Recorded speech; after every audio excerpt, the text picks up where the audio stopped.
Alhamdulillahirabbil alamin wa bihi nasta'inu ala umuri dunya waddin.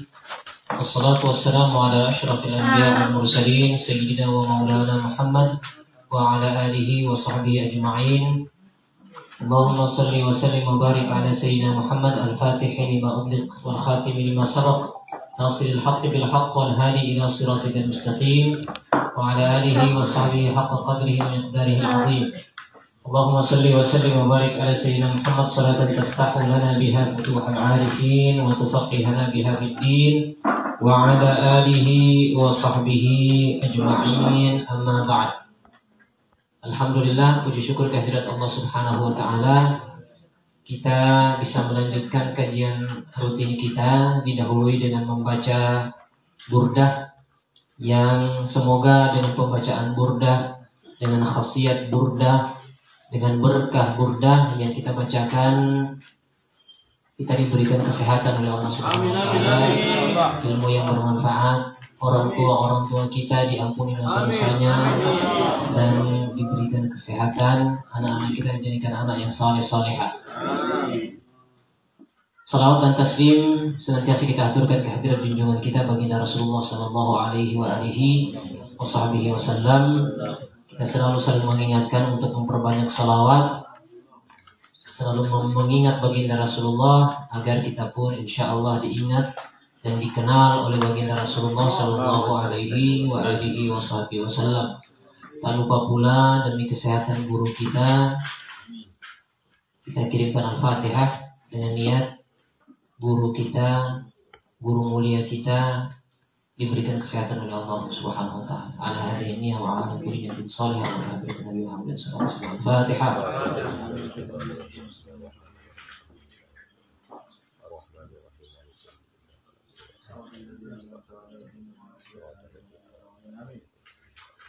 Ya Rabbal Alamin. Baik, kita melanjutkan kajian kita. Pada sebelumnya kita sudah membahas tentang sejarah pengkodifikasian atau pembukuan Al-Quran, lalu kemudian juga terkait dengan hal-hal isi dari Al-Quran. Maka kita sekarang melanjut, mungkin mudah-mudahan ini pembahasan terakhir. Sedikit kita menengok, saya bawa jalan-jalan untuk melihat-lihat apa saja cabang-cabang ilmu yang ada dalam dunia ilmu yang telah dibahas oleh para ulama mengenai Al-Quran. Sehingga saya senantiasa mengingatkan, tentu saja tidak hanya dengan beberapa kali pertemuan di majelis ini kita langsung paham semua ilmu-ilmu yang berkaitan dengan Al-Quran. Saya hanya menginginkan kita paling tidak mengenal bahwa ada pengistilahan, pembagian-pembagian, cabang-cabang ilmu yang membuat kita akan takjub kepada ilmu para ulama, membuat kita takjub pada ulama, lalu kemudian sedikit memahami dan memberi pemahaman kepada orang-orang yang masih mungkin belum diberikan kesempatan untuk belajar lebih dalam tentang hal-hal yang terkait dengan Al-Quran. Baik, saya mulai dengan ayat A'udzubillahi minasyaitonirrajim. Bismillahirrahmanirrahim. Inna nahnu nazzalna dzikra wa inna lahu lahafizun. Yang artinya sesungguhnya kamilah yang menjaga az-zikra Al-Quran, dan kami yang menurunkan Al-Quran dan kami pula yang menjaganya. Di dalam pemahaman yang diajarkan kepada kita bahwa jika ada kata di dalam Al-Quran menggunakan domir atau kata ganti yang bersifat, mohon maaf bahasa saya mungkin agak sedikit susah, jamak atau plural, banyak, menggunakan kata ganti banyak, kami atau kita. Kata ganti kami atau kita. Kalau cuma satu akan menggunakan dhamir ana, tapi kalau banyak menggunakan dhamir nahnu. Di dalam ayat ini Allah menggunakan inna nahnu, sesungguhnya kami, nazzalna dzikra wa inna lahu lahafizun. Para ulama menjelaskan bahwa jika ada ayat menggunakan dhamir nahnu, sementara Allah yang menyampaikan itu berarti ada kontribusi, ada partisipasi dari makhluk Allah yang lain dalam hal yang disebutkan oleh Allah. Dalam ayat ini, kami yang menurunkan Al-Quran. Kami berarti ada proses yang Allah wakilkan kepada makhluknya yang lain, sehingga Al-Quran itu tidak turun dengan sendirinya seperti melayang-layang di udara, tetapi kita semua sudah memahami bahwa yang menurunkannya adalah Jibril alaihi salam, sehingga Allah menggunakan kata kami. Begitupun wa inna lahu lahafizun, kamilah yang menjaganya. Menjaga Al-Quran yaitu bagaimana Allah turunkan dari Lauhul Mahfuz ke langit dunia, lalu dari langit dunia berangsur-angsur kepada baginda Rasulullah kurang lebih selama 23 tahun. Itu tidak pernah akan berubah sampai hari kiamat. Tidak akan pernah berubah sampai hari kiamat. Kami yang menjaganya. Kenapa disebut kami? Di situ ada kontribusi, ada partisipasi dari kita. Partisipasi dari kita, para hafizul Quran, para sahabat Nabi yang menghafal Al-Quran, sampai pada siapa saja yang punya kontribusi dalam menjaga Al-Quran, termasuk dalam pembukuan Al-Quran, bagaimana Al-Quran awal mula diturunkan sampai kepada kita hari ini dan sampai hari kiamat, itu kita yakini 100% tidak ada yang berubah. Ini yang harus jadi pemahaman dasar kita, karena kita mengetahui bahwa kita memang diperintahkan untuk beriman kepada kitab-kitab yang lain. Dalam rukun iman percaya kepada kitab-kitab Allah, tapi yang dimaksud adalah kitab yang Allah turunkan yang masih murni. Adapun yang sudah, istilah orang ilmiah lagi, terdistorsi, kitab suci yang sudah ada campur tangan manusia, sudah diutak-atik, sudah dirubah-rubah isinya, maka kita tidak lagi mengimani itu.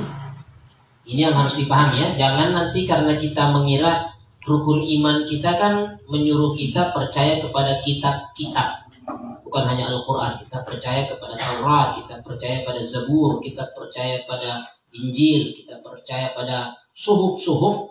Tetapi yang dimaksud yang diturunkan awal mulanya, bukan yang sudah ada sekarang, yang dalam keyakinan kita itu semua al-muftara alaihi, sudah ada campur tangan manusia di dalamnya, dirubah-rubah ayatnya.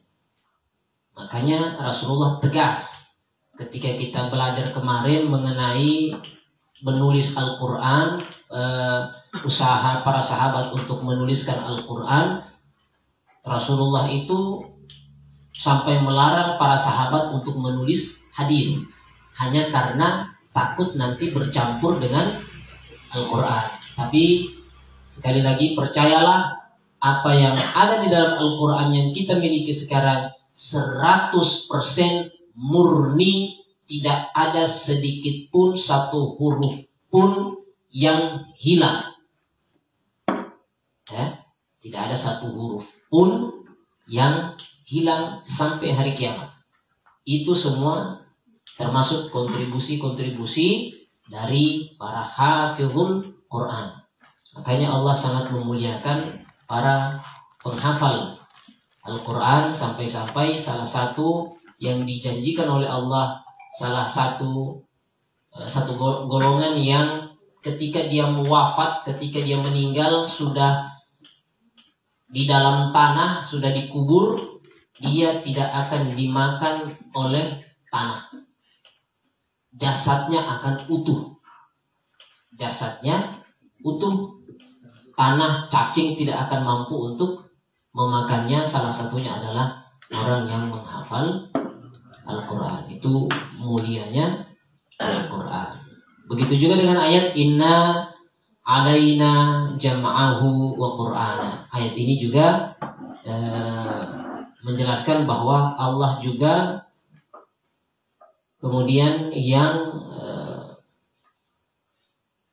menjadikan kita orang-orang yang kemudian mampu, para sahabat itu mampu untuk mengumpulkan Al-Quran, lalu kemudian menjadikannya dia kitab yang tersusun sesuai dengan kehendak Allah Subhanahu wa Ta'ala. Baik, kemarin saya sudah sedikit menyampaikan tentang ada yang namanya tafsir dan takwil. Namun pada pertemuan ini, seperti yang saya sampaikan tadi, saya ingin membawa kita jalan-jalan sejenak mengenal ilmu-ilmu yang dibahas oleh para ulama di dalam Al-Quran, mengenal beberapa istilah-istilah. Paling tidak, kalau kita nanti penasaran, alhamdulillah, artinya penasarannya nanti akan belajar lagi, mencari sendiri, tentunya dalam bimbingan-bimbingan teman-teman yang sudah mengetahui beberapa cabang ilmunya.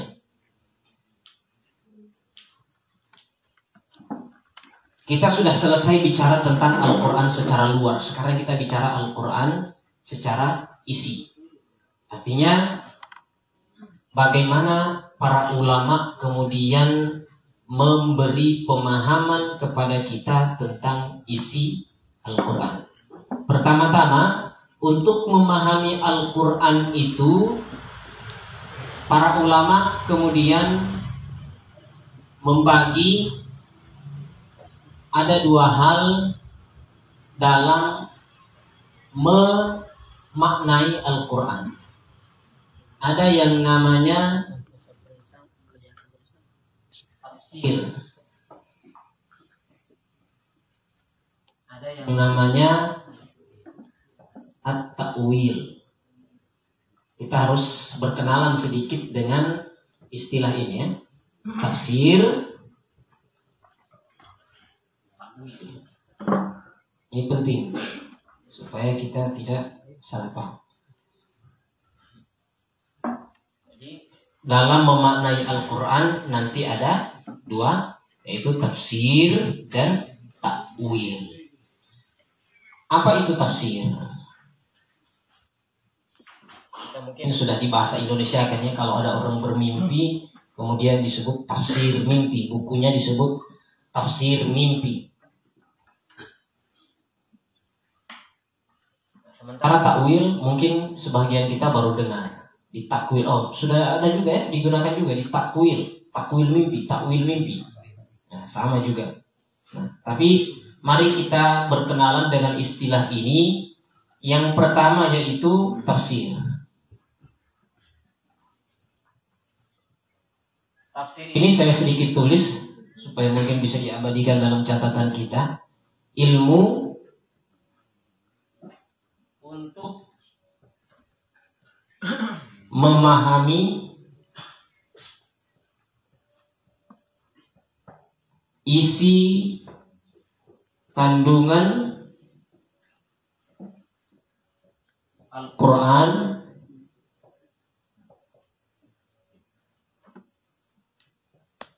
secara makna,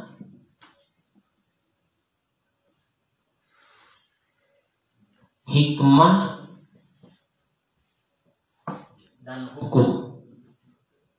dan hukum. ilmu untuk memahami isi kandungan Al-Quran secara makna, hikmah, dan hukum. Artinya melalui usaha tafsir ini nanti kita bisa tahu, oh ternyata maksud ayat ini begini. Pelajaran yang bisa kita ambil dari ayat ini. Hukum yang disampaikan oleh Allah dalam ayat ini, oh hukumnya ini. Seumpama Allah bercerita tentang warisan, oh kita bisa tahu bahwa warisan itu seperti ini. Al-Quran seperti yang kita jelaskan sebelumnya memiliki mukjizat dalam penyampaiannya ringkas, tapi ketika kita selami isinya bisa kemudian satu ayat bisa sampai berlembar-lembar penjelasannya. Satu ayat bisa sampai berlembar-lembar penjelasannya, karena di dalamnya kita mengenal dulu maknanya, apa maksud ayat itu, apa kemudian pelajaran yang bisa diambil dari ayat itu. Kalau dalam ilmu tafsir, dalam buku tafsir kadang ditulis ad-durusul mustafadah, pelajaran-pelajaran yang bisa kita jadikan faedah dari satu ayat. Kemudian tentunya hukum, karena salah satu isi kandungan Al-Quran tentunya adalah hukum, dan ini yang penting. Nah berarti ketika kita tahu ini, seorang yang mau mengambil hukum, memahami hukum dalam Al-Quran, itu juga harus melalui tafsir. Itu harus melalui tafsir. Harus paham tafsir dulu, baru kemudian bisa memahami hukum yang ada di dalam ayat Al-Quran. Berarti kalau saya logika sederhanakan begini, kira-kira Imam Malik hebat tafsir atau tidak? Imam Hanafi hebat tafsir atau tidak? Imam Hambali, Imam Syafi'i. Berarti Imam Syafi'i juga sangat hebat dalam menafsirkan Al-Quran, karena tidak mungkin beliau bisa mengambil hukum-hukum fikih yang ada dalam Al-Quran kalau beliau tidak hebat dalam masalah tafsir Al-Quran. Nah, ini sudah agak kena ke poin yang kita inginkan, yang saya jelaskan di awal kita membahas ini. Kita ingin menghormati para ulama, kita mengagumi mereka, menjadikan mereka idola, sehingga jangan khawatir ketika yang menuntun kita adalah ulama, apalagi sampai mujtahid madhab yang 4 itu, atau kita mau pilih salah satunya, insya Allah kita tidak akan keluar dari Al-Quran, karena mereka orang yang hebat dalam, sudah pasti ya, itu. Kemudian kita berpindah ke takwil. Kita pindah ke takwil. Takwil ini memalingkan satu makna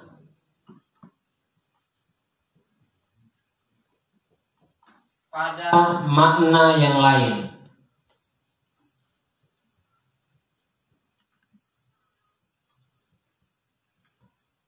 Ini takwil, memalingkan satu makna kepada makna yang lain. Ya, kalau tafsir sudah banyak, buku tafsir banyak. Tapi sekarang takwil kita harus kenal, karena nanti ketika kita belajar tentang akidah Ahlus Sunnah wal Jamaah, terutama berkaitan dengan ayat istiwa namanya. Ar-Rahmanu 'alal 'arsy istawa, tsumma istawa 'alal 'arsy, yang menjadi perdebatan antar kelompok tentang makna bersemayam di atas arsy. Ini salah satunya nanti kita menggunakan konsep takwil.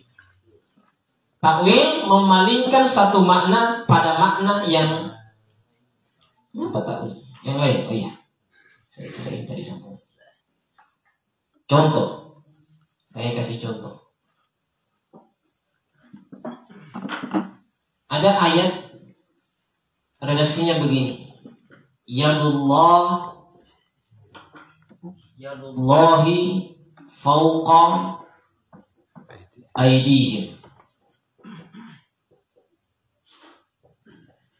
Kalau kita mau terjemahkan, tangan Allah di atas tangan mereka.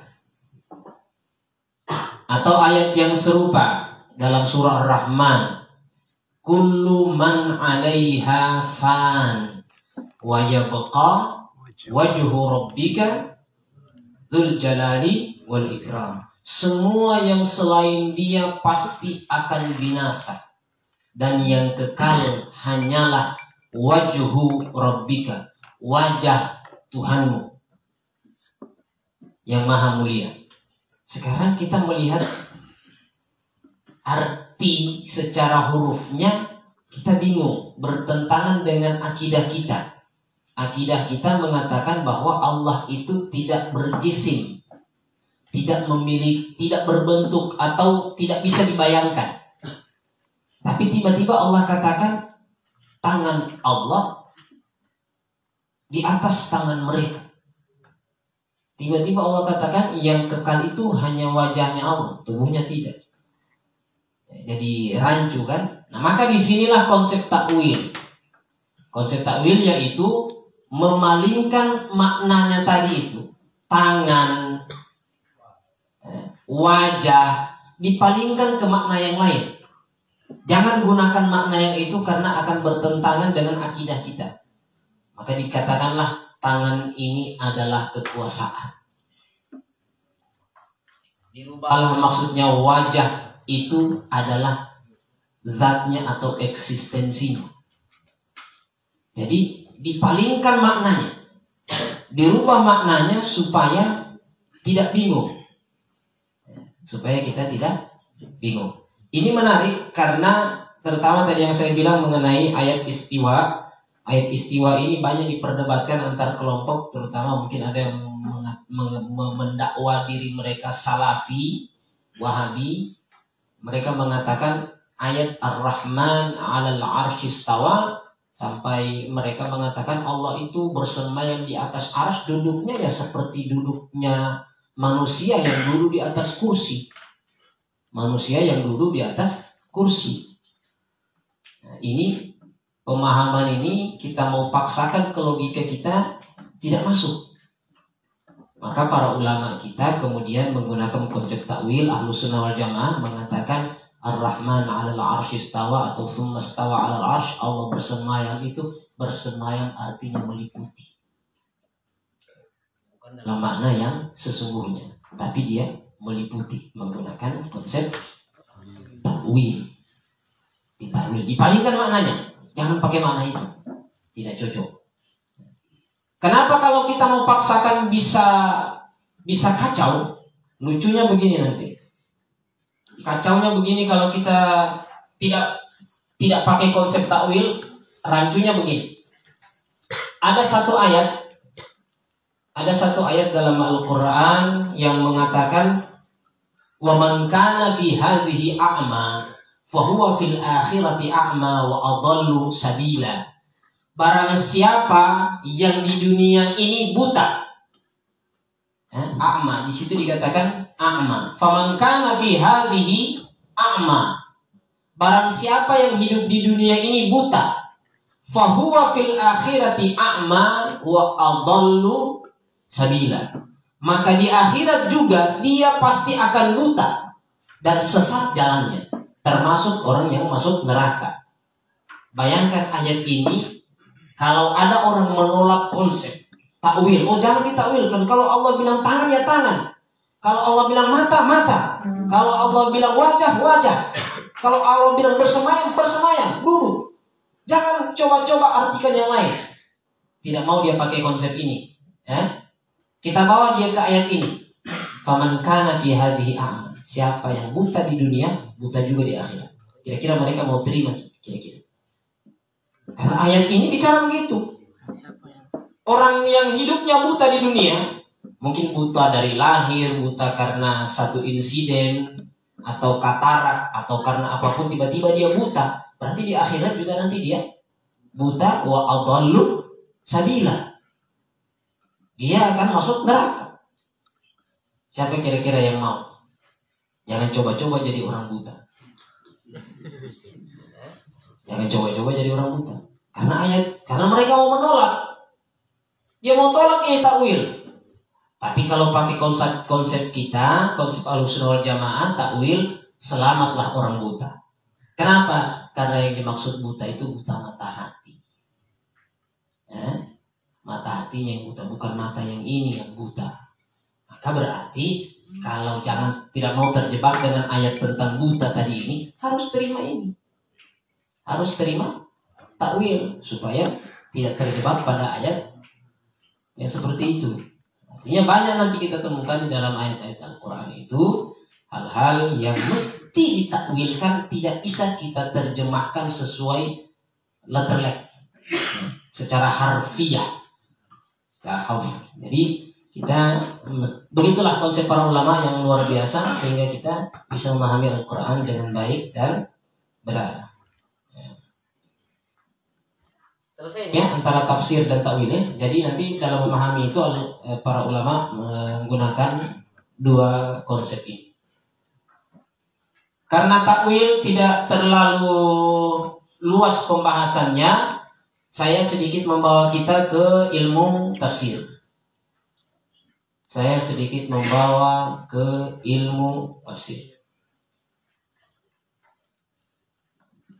Mohon maaf kalau penjelasan saya agak berat-berat sedikit ya.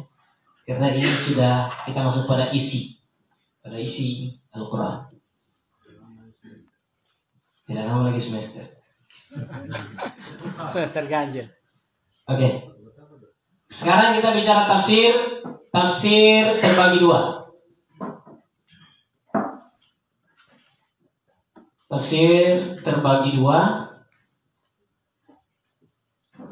Yang pertama namanya tafsir, saya tulis dengan bahasa Indonesia semua saja, bil ma'thur atau riwayat. Yang kedua ada namanya tafsir bir-ra'yi. Tafsir bir-ra'yi diistilahkan dengan tafsir dirayah.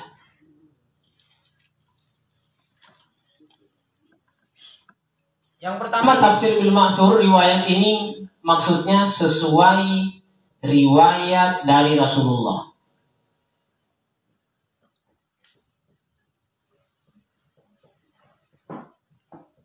Yang kedua dirayat atau birra'yi menggunakan logika. Ini dirayat menggunakan logika sendiri. Maaf ini bagi yang mungkin sudah ketinggalan di awal, baru bergabung malam ini, tapi insya Allah tidak terlalu berat. Ini kita sistem kuliah ya. Jadi sekali lagi tafsir terbagi dua. Ada namanya tafsir bil ma'thur atau diistilahkan dengan tafsir riwayat. Riwayat sesuai dengan riwayat dari Rasulullah Shallallahu Alaihi Wasallam. Yang kedua tafsir bir-ra'yi atau dirayah, tafsir yang hanya menggunakan logika sendiri. Bagaimana maksudnya? Ternyata selama hidupnya baginda Rasulullah Shallallahu Alaihi Wasallam, tidak semua ayat itu beliau jelaskan. Kenapa ini tafsir mesti ada dua cabang, ada dua bagian, terbagi menjadi dua? Karena sekali lagi ternyata tidak semua ayat Al-Quran itu ditafsirkan atau dijelaskan langsung oleh baginda Rasulullah Sallallahu Alaihi Wasallam. Tidak semua. Jadi bagaimana solusinya? untuk memahami isi kandungan Al-Quran. Maka muncullah cabang yang kedua, tafsir dengan menggunakan logika. Bagaimana maksudnya gunakan logika? Apakah kita semua yang punya akal ini bisa lakukan? Jangan dulu. Tidak seperti itu. Untuk yang kedua ini berat. Bahkan ketika kita menelusuri, mungkin nanti suatu saat, kalau apalagi ada yang kuliah, atau mungkin kebetulan nonton penjelasan lain di YouTube, nanti akan mendengarkan satu hadis bunyinya begini. Man qala fil Qur'ani bi ra'yihi falyatabawwa maq'adahu minan nar. Barang siapa yang mau memahami Al-Quran dengan logikanya, maka silahkan masuk neraka mana. Bahkan ada satu hadis lagi, barang siapa yang berkata tentang Al-Quran menggunakan logikanya, lalu logikanya betul, sesungguhnya dia sudah salah. Bertentangan dengan yang kedua berarti. Karena Rasulullah larang pakai logika. Maka ini juga yang mampu menjelaskannya hanya para ulama. Saya hanya menyampaikan hadis ini supaya nanti tidak kaget. Ustaz bilang kemarin ada dua, tapi ternyata Rasulullah larang. Memang ada pelarangan, tapi sudah dijelaskan oleh para ulama bahwa pelarangan itu maksudnya barang siapa yang menafsirkan Al-Quran tidak punya dasar ilmu, itu maksudnya. Barang siapa menafsirkan Al-Quran tidak cukup kapasitasnya, tidak punya dasar ilmu, maka dia berdosa walaupun logikanya benar. Maka silahkan pilih masuk neraka yang mana dia mau. Artinya begini, orang mau menafsirkan Al-Quran itu tidak gampang. Kalau kita mau list satu persatu cabang ilmu yang harus dikuasai, dia harus paham bahasa Arab secara sempurna dulu. Saya hanya sebut bahasa Arab. Kalau saya sebut bahasa Arab berarti semua ilmu yang berkaitan dengan bahasa Arab harus dia kuasai. Nahu, saraf, balaghah. Balaghahnya ada 3, badi, bayani, ma'ani. Harus paham. Kuasai syair jahiliyah. Pokoknya semua cabang ilmu tentang bahasa Arab harus dikuasai. Yang kedua, dia harus paham betul-betul hadis, ilmu hadisnya paham. Kemudian dia harus paham tafsir, ilmu tafsirnya paham. Mampu tidak? Jadi jangan sembarangan menafsirkan Al-Quran. Ada tiba-tiba kita tahu ini orang, oh ini orang termasuk cendekiawan di negeri kita, seumpama. Cendekiawan di negeri kita, tiba-tiba dia mau menafsirkan Al-Quran. Dia profesor, tapi ketika ditanya berbahasa Arab, dia tidak tahu bahasa Arab. Sudah profesor, umpama ini contoh. Sudah profesor, tapi tidak tahu bahasa Arab. Apakah dia boleh menafsirkan Al-Quran dengan logikanya sendiri? Tidak bisa. Gampangnya bagaimana? Gampangnya, semua bentuk tafsir, baik itu melalui jalur periwayatan atau melalui jalur tafsir menggunakan logika dari si penafsir, semuanya sudah dibukukan, sudah jadi tafsir-tafsir yang sekarang banyak dijual di mana. Tinggal kita mau baca atau tidak. Tinggal kita mau baca atau tidak. Mau tafsir bil ra'yi ada banyak, sudah puluhan judul tafsir. Mau tafsir bil ma'thur puluhan judul, mungkin sudah ratusan judul. Silahkan baca satu tafsir berjilid-jilid. Ini makanya saya katakan tadi, tidak mungkin kita selesaikan dalam satu malam, mustahil. Kita hanya sedikit mengenalkan sedikit jalur-jalur dari ilmu yang berkaitan dengan Al-Quran. Baik.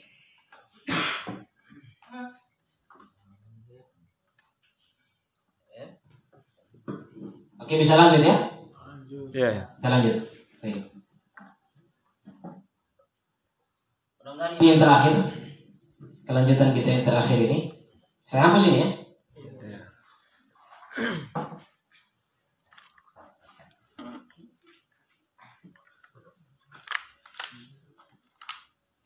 Jadi tidak sembarang nanti mentang-mentang ketemu ayatnya, baca terjemahannya, Anda salah, Anda bid'ah, Anda kafir.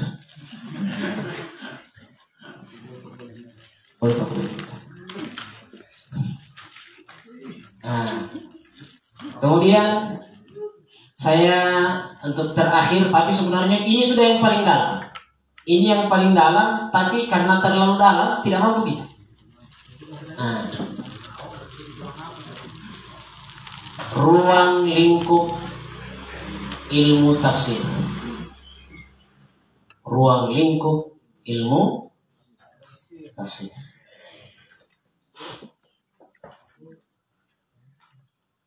Paling tidak ada 4 ruang lingkup. Semua 4 ini memiliki cabang-cabang yang luar biasa. Ruang lingkup ilmu tafsir 1 mengenai asbabun nuzul. Asbabun nuzul. Saya ringkas saja ya. Asbabun nuzul ini nanti ada 2 yang dibahas, yaitu waktu turun. Waktu turunnya mungkin saya sudah sampaikan di mukadimah saya, tidak ada kitab, tidak ada tulisan yang diabadikan seperti Al-Quran. Semua waktu-waktu turunnya itu diingat oleh para sahabat, dibukukan. Maksudnya begini, 6.236 ayat Al-Quran itu semua tercatat. Ayat ini turunnya malam, ayat ini turunnya siang, ayat ini turunnya di Makkah, ayat ini turunnya di Madinah, ayat ini turun habis zuhur, ayat ini turun habis asar. Tidak ada kitab lain yang seperti itu. Al-Quran sudah dicatat sampai seperti itu. Makanya nanti ada istilah nanti surah Madaniyah. Artinya surat yang turun di Madinah. Ada nanti Makkiyah. Makkiyah berarti turun di Makkah. Karena Rasulullah cuma di 2 tempat itu ya seperti itu. Ada juga nanti sebenarnya ayat-ayat yang turun mungkin di tengah perjalanan, tapi kemudian para ulama mengkategorikan itu masih wilayah Madinah, itu wilayah Makkah. Yang jelas sudah diketahui, teridentifikasi semua waktu turun ayatnya, baik tempat dan waktu. Ruang lingkup asbabun nuzul yang kedua yaitu sebab turun. Sebab turun. Jadi waktu turun dan sebab turun.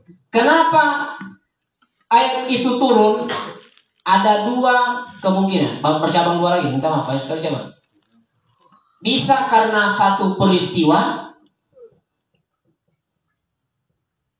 Bisa karena ada pertanyaan. Ini masih asbabun nuzul ini.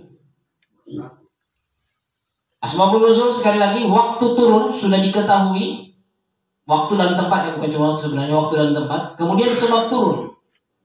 Kenapa ayat itu turun? Oh, ada sebabnya.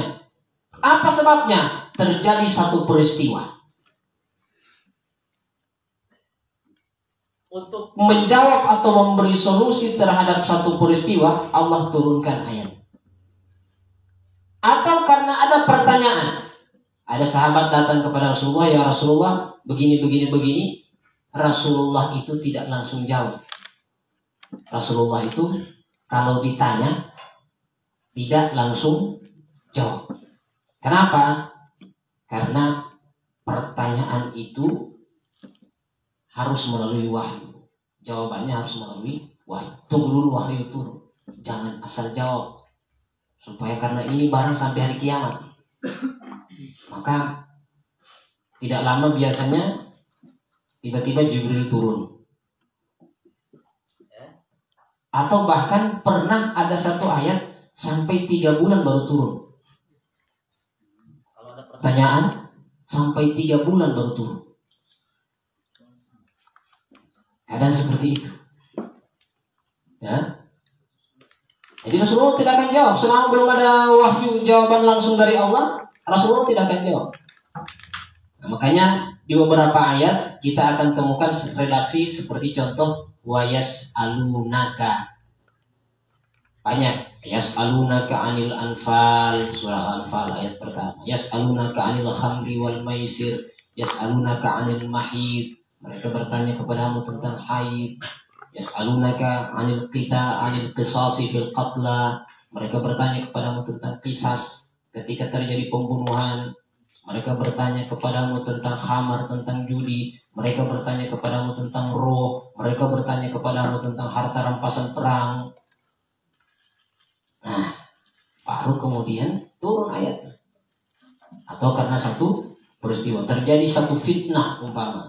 Fitnahnya, salah satu fitnah ini mungkin sekali lagi mungkin kita akan dengar suatu saat atau mungkin sudah pernah kita dengar tentang Sayyidatuna Aisyah radhiyallahu taala anha wa ardhaha pernah difitnah selingkuh. Pernah dengar? Pernah ya? Sayyidatuna Aisyah difitnah selingkuh. Apa tidak keji fitnahnya? Ya, seperti itulah orang-orang munafik di zaman Rasulullah. Ketika ada sedikit celah untuk menyakiti hati Rasulullah, mereka akan lakukan. Dituduh selingkuh, maka turunlah ayat menjawab itu. Namanya hadisul ifki, peristiwa fitnah yang keji, kebohongan yang keji. Istri Rasulullah dituduh selingkuh. Siap. Jadi jangan kaget nanti ketika mendengar hal seperti itu. Jadi peristiwa itu kemudian dijawab oleh Allah melalui ayat. Baru tenanglah hati Nabi. Oh ternyata Allah kemudian yang menjawabnya. Saya tidak perlu lagi jawab bagaimana melindungi istri. Allah langsung yang lindungi Sayyidatuna Aisyah radhiyallahu taala anha wa ardhaha. Jadi ini yang pertama, asbabun nuzul. Yang kedua, ruang lingkup dalam ilmu tafsir yaitu ilmu qiraat.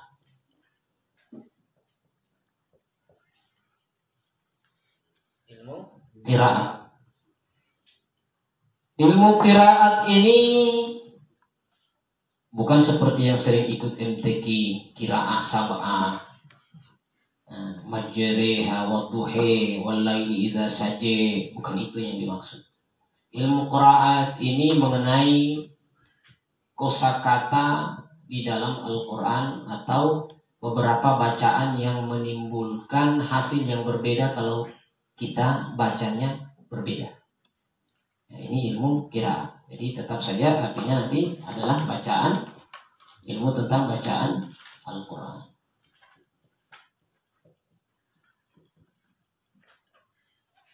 Banyak. Luas juga ini, tidak kalah luasnya dengan yang pertama. Ya. Termasuk juga nanti gramatikal atau nahwu saraf masuk di dalam. Karena itu nanti mempengaruhi makna. Ya. Kemudian yang ketiga, saya ambil yang gampang semua dulu ya, nanti yang terakhir yang susah, yang keempat yang susah. Ilmu tentang lafaz Al-Quran. Kalau ini tadi cara membaca ya, kalau ini khusus membahas lafaz Al-Quran.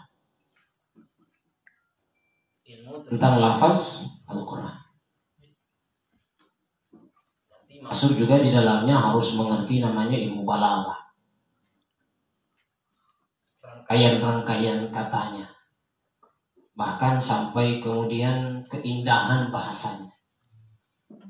Ini termasuk dari situ i'jazul Quran. Bagaimana i'jaz atau mukjizat indahnya sastranya Al-Quran. Itu di qiraat ya. Ini tentang lafaz. Setiap lafaz itu ada ilmu khusus untuk mempelajari setiap lafaz. Bayangkan. Sudah ya, saya sekali hanya ringkas-ringkas saja. Yang terakhir ini yang agak panjang.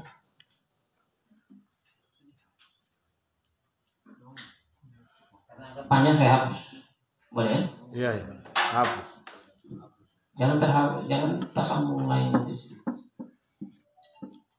Yang keempat, ilmu tentang makna Al-Quran. Tadi lafaz, sekarang makna Al-Quran.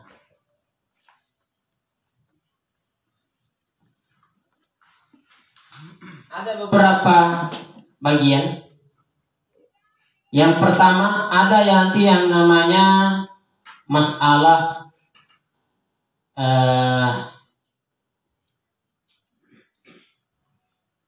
umum khusus, am khas namanya kalau dalam bahasa Arab. Am khas, umum khusus. Yang berikutnya nanti dibahas dalam ilmu makna Al-Quran ini ada namanya mutlak, muqayyad. Muqayyad.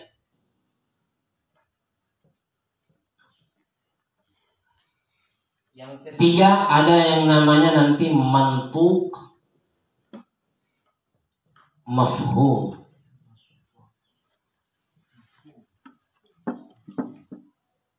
Ada mantuk, ada mafhum.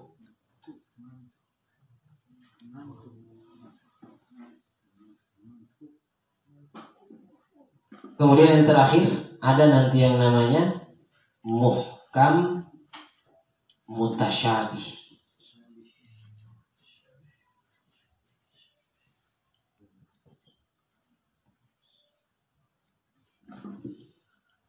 Ada namanya muhkam, mutasyabih.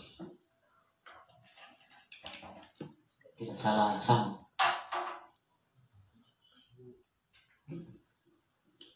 Saya jelaskan gambarannya saja, apa saja umum khusus, mutlak muqayyad, mantuk mafhum, muhkam, mutasyabih.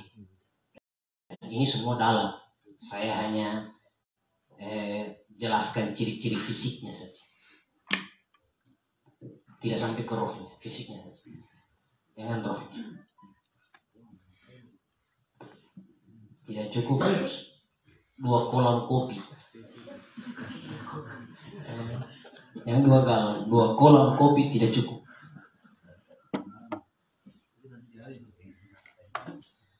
Ternyata ayat-ayat Al-Quran setelah kita membaca, mungkin kita yang tidak tahu bahasa Arab ini kita anggap biasa saja, tinggal lihat terjemahan selesai. Tapi ternyata mengolah itu, ibarat kata begini, Al-Quran itu bahan makanan, katakanlah bahan makanan yang tidak bisa langsung dimakan begitu saja. Tidak bisa langsung dimakan begitu saja, dia harus diolah terlebih dahulu, dimasak. Yang memasak ini siapa? Orang yang ahli dalam memasak. Chef, koki. Itulah para ulama. Maka mereka tahu, ternyata di dalam ayat-ayat Al-Quran ini ada yang namanya umum khusus. Maksudnya bagaimana? Ayat ini bersifat umum, tapi maksudnya khusus. Saya tidak mau jelaskan lebih jauh, itu saja. Ayat ini sifatnya umum, bunyinya umum, tapi sifatnya khusus. Atau sebaliknya, ayat ini berbunyi khusus, tapi sifatnya umum.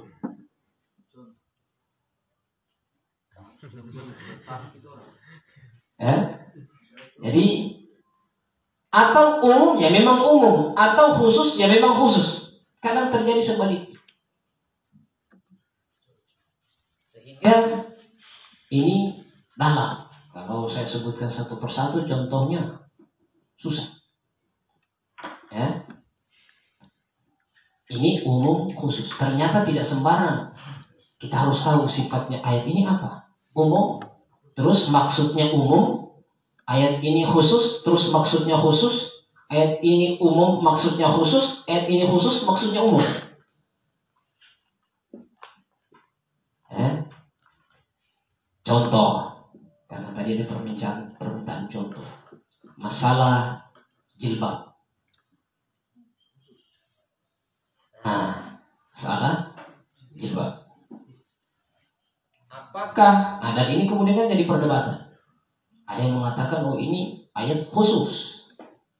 Ada yang mengatakan oh ini umum ke khusus. Ada yang bilang ini khusus ke umum. Dikatakan untuk menutupi dari ini sampai ini.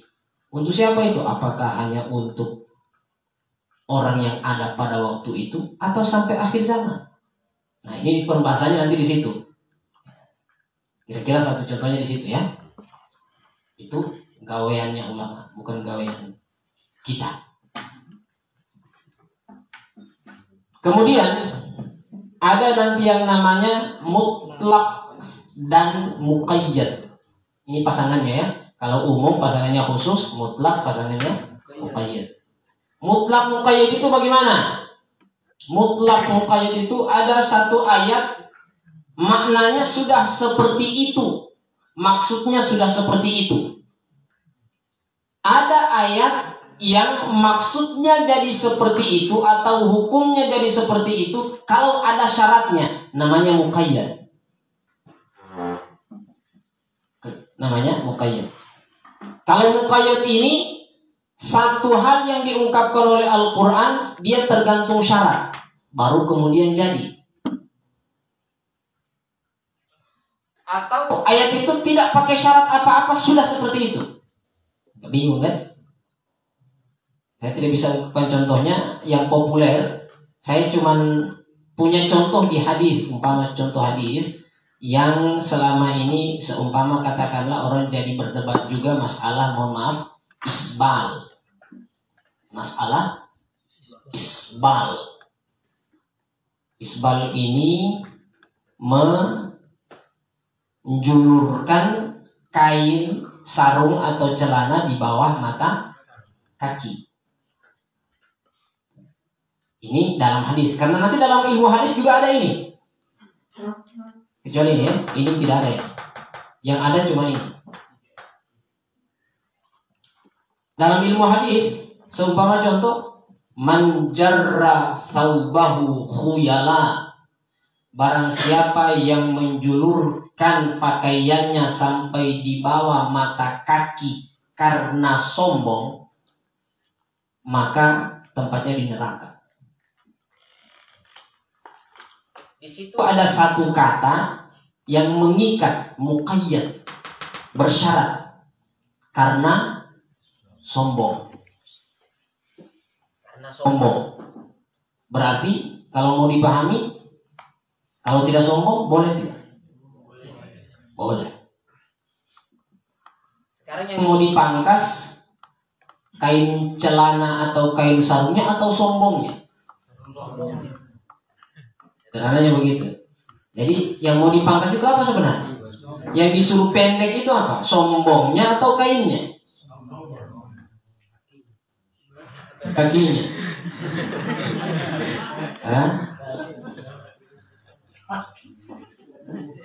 Jadi supaya tidak salah paham, harus paham ini mutlak muqayyad. Ternyata di hadis itu, dalam contoh hadis ya, bukan dalam ayat, dalam contoh hadis itu ada qayyid istilahnya, ada qayyid, ada syarat, baru kemudian dikatakan salah. Kalau syarat itu terpenuhi, tidak terpenuhi syaratnya tidak apa-apa, tapi kalau diikuti lebih bagus. Saya tetap jelaskan begini, mohon maaf, karena kita kadang mengolok-olok orang yang cingkrang istilahnya. Kita kadang mengolok-olok orang yang cingkrang. Salah juga kita. Akhirnya kita yang sombong. Alih-alih kita mau tuduh dia sombong, kita yang sombong. Cingkrang itu bagus. Yang penting jangan sombong. Tidak cingkrang itu boleh, yang penting tidak sombong. Kira-kira begitu. Yang penting tidak sombong. Anda cingkrang tapi sombong, sama juga. Jadi begitu. Jadi ini dalam ruang lingkup mutlak muqayyad. Ini penting. Tapi batasan cingkrang itu di mana? Saya belum pernah lihat kita dalam kelompok ini yang di bawah mata kaki. Di bawah mata kaki itu kan begini. Ini kira-kira di bawah mata kaki. Tapi kalau di atas mata kaki, ini sudah, ini tidak isbal. Tidak mesti sampai, maaf. Tidak mesti sampai apalagi sampai di. Yang penting tidak di bawah mata kaki. Intinya kan itu. Mau pas di mata kaki, 1 senti, 1 mil di atas mata kaki, Anda sudah selamat. Ini kan ya. Cuman mereka ada hadis lain, harus ditunjuk. Rasul katanya ada hadis sampai di sini. Padahal para sahabat sendiri tidak seperti itu. Ya.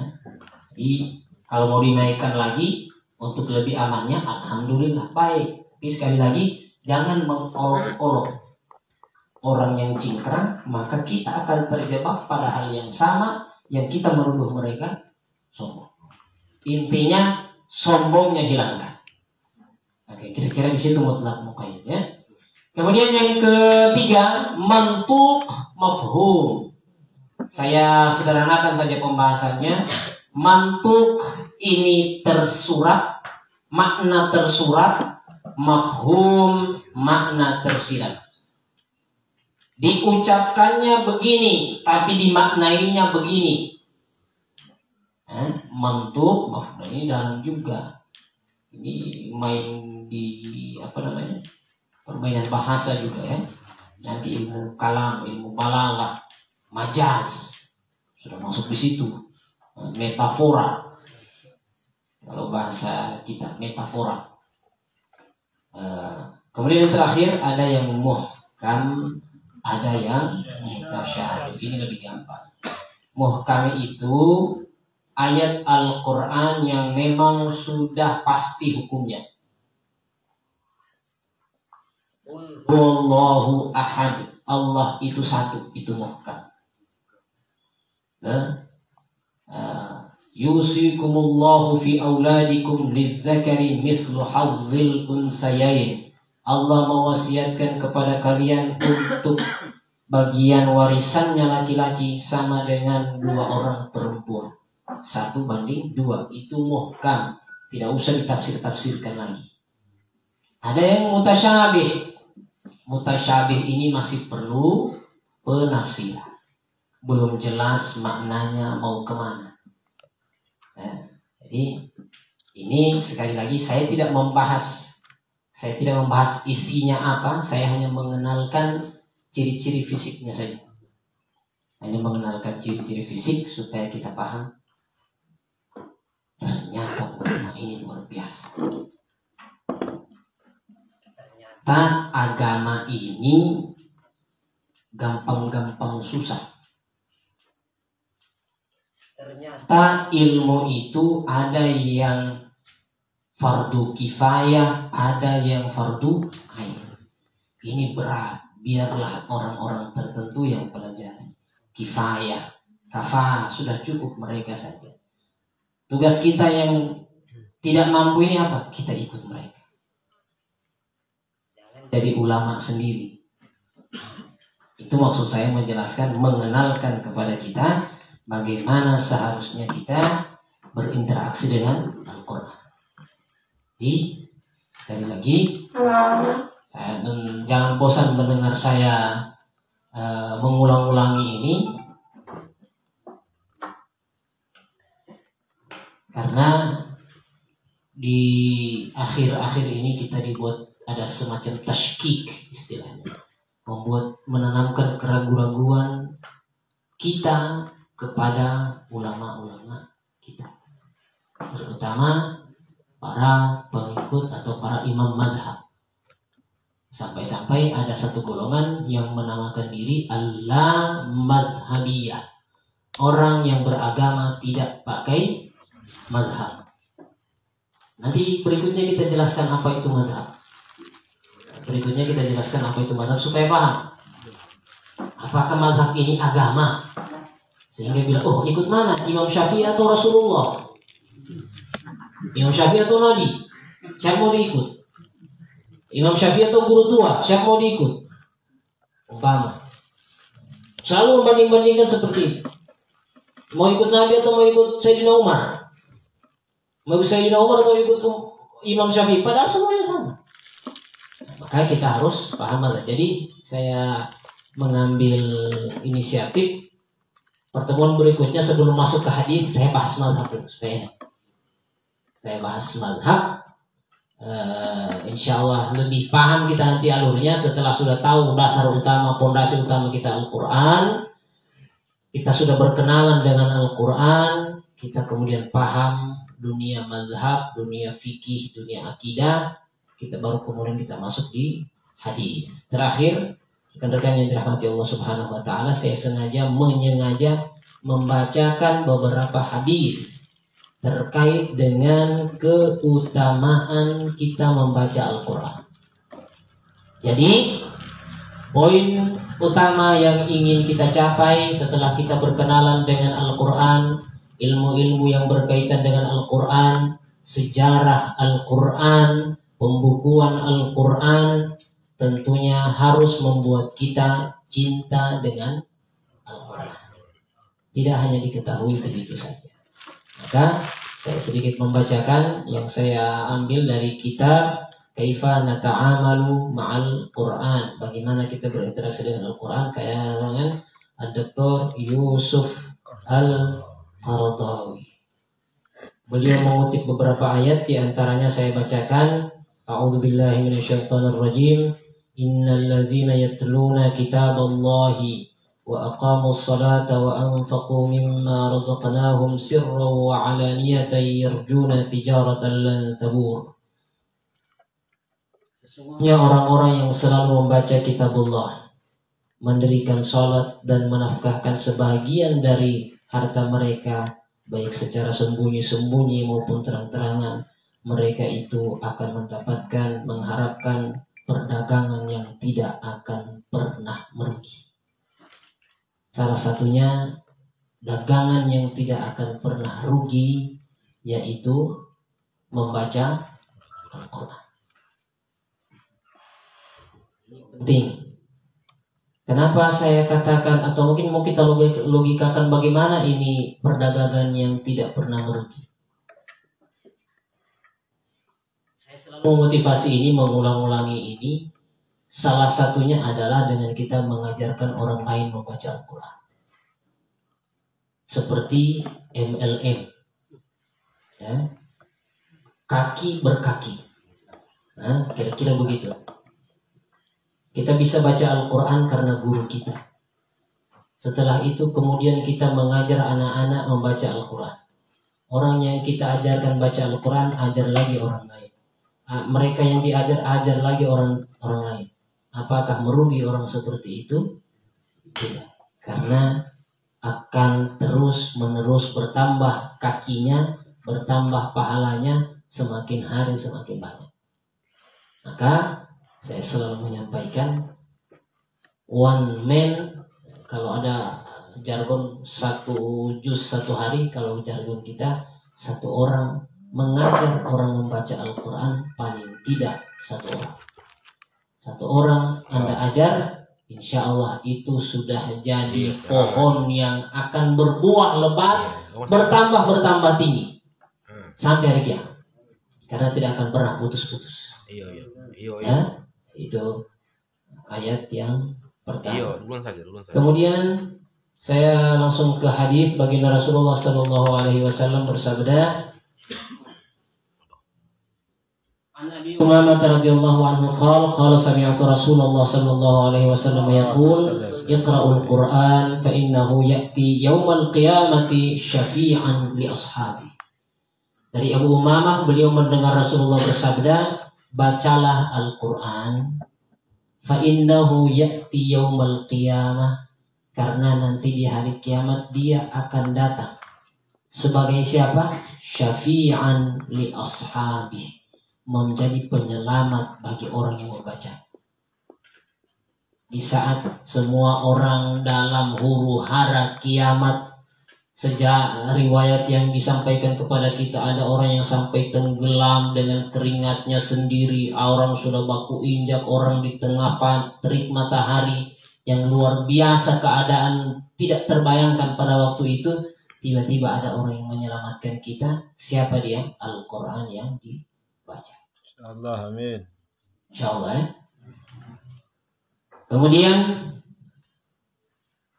man qara'a harfan min kitabillah, dari Ibnu Mas'ud, barang siapa yang membaca satu huruf dari Al-Quran, falahu hasanah, satu huruf satu kebaikan, wal hasanatu bi asyri amsalihha, satu kebaikan 10 isinya.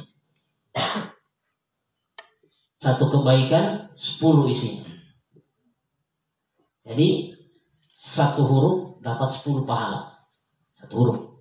Kata begini Rasulullah, la aqulu alif lam mim harf, walakin alif harf, lam harf, mim harf. Maksudnya alif lam itu bukan satu huruf, tapi alif itu satu huruf, mim satu huruf, lam satu huruf. Jadi satu huruf. Ayatnya 6236. Hurufnya berapa? Jutaan. Wah. Kemudian ada hadis yang menarik juga, la hasada fisnatain, tidak boleh dengki, tidak boleh iri, kecuali kepada 2 orang. Jadi agama kita, syariat kita mengajarkan kita akhlak haram untuk dengki, iri hati. Tapi membolehkan 2 hal untuk diiri hati. Tidak apa-apa iri, yang penting dalam 2 hal ini. Siapa itu? Rajulun 'allamahullahul Qur'an, fahuwa yatluhu ana al-laili wa ana an-nahar. Orang yang dianugerahi oleh Allah kecintaan kepada Al-Quran, dia baca siang malam itu Al-Quran, maka kita boleh iri sama itu orang. Ya. Fasami'ahu jarun lahu faqal laitani utitu misla ma utiya fulan fa'amiltu misla ma ya'mal. Sampai-sampai nanti seolah-olah tetangganya akan mengatakan, oh andai kata aku juga mampu seperti dia. Boleh kita iri seperti itu. Hah?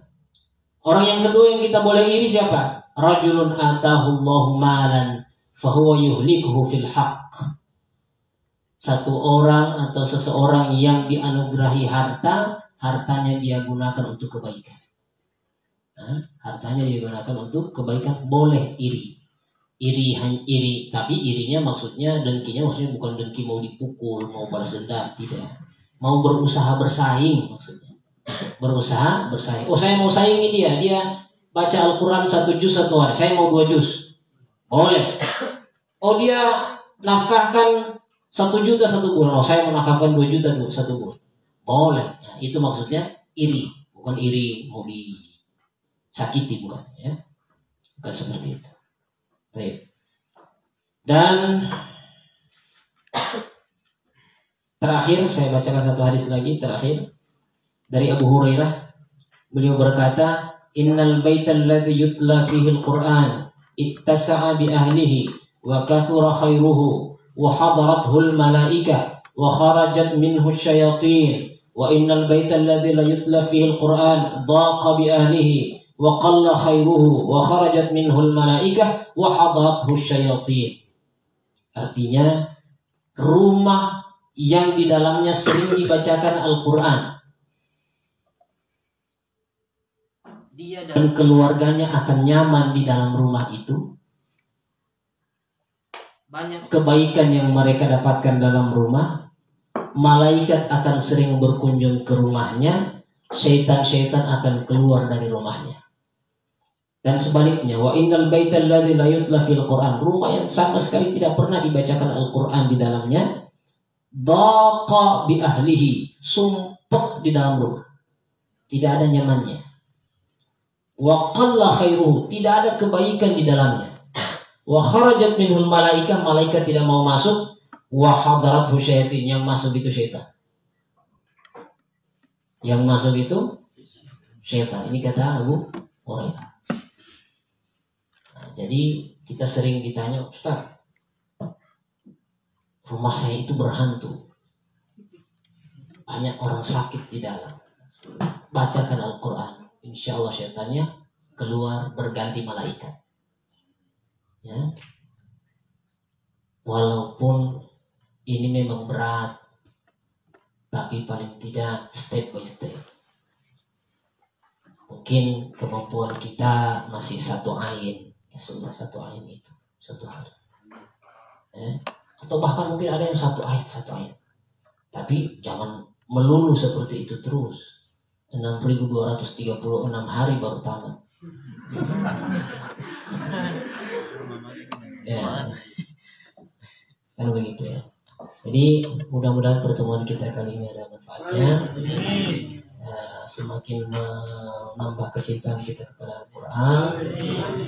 Yakinlah bahwa di tengah kita, di dalam rumah kita ada kitab, yang kitab itu kitab sakti, kitab mukjizat, seperti lampu Aladin. Kita punya lampu Aladin, tapi kalau hanya dibiarkan begitu tidak keluar mukjizatnya lampu itu.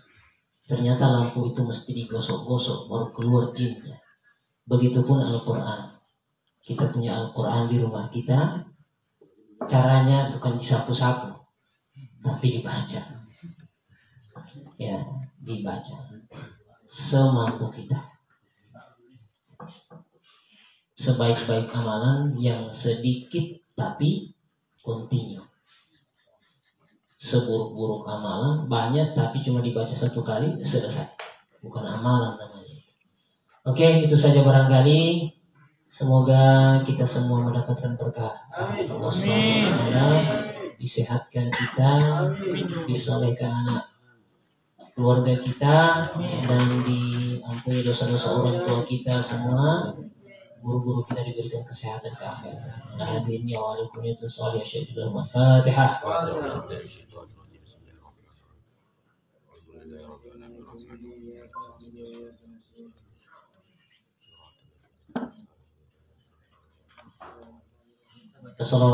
Bismillahirrahmanirrahim. Allahumma salli wa sallim ala sayyidina Muhammad صاحب التاج والمعراج والبراق والعلم ودافع البلاء والوباء والمرض والعلم جسمه مطهر معظم منور من اسمه مكتوب مرفوع موضوع على الله القلم شمس الضحى بدر الدجى نور الهدى مصباح الهدى أبي القاسم سيد الكونين وشفيع الثقلين محمد بن عبد الله سيد العرب والعجم نبي الحرمين محبوب عند رب المشرقين والمغربين يا أيها المشتاقون لنور جماله صلوا عليه وسلموا تسليما اللهم صل وسلم وبارك عليه يا ربنا تعرفنا بأننا اعترفنا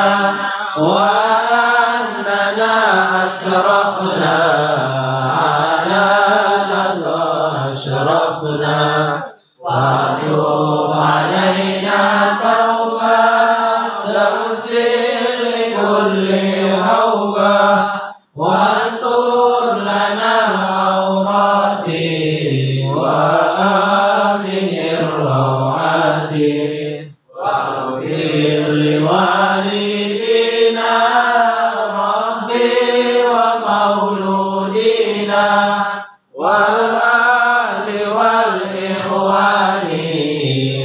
وسائر الخلان وكل ذي محبة أو جيرة أو صحبة والمسلمين أجمعين يا ربي أسمع فضلا وجودا من نال باكتساب منا بالمصطفى الرسول نحظى بكل سول بالمصطفى الرسول نحظى بكل سول بالمصطفى الرسول نحظى بكل سول صلى وسلم ربي عليه عبد الحب وآله وصحبه عدالة درس الصحب والحمد لله في البدء والتناهي حمدا كثيرا دائما محبة النسائي. سبحانك اللهم وبحمدك أشهد أن لا إله إلا أنت أستغفرك وأتوب إليك. والسلام عليكم ورحمة الله وبركاته.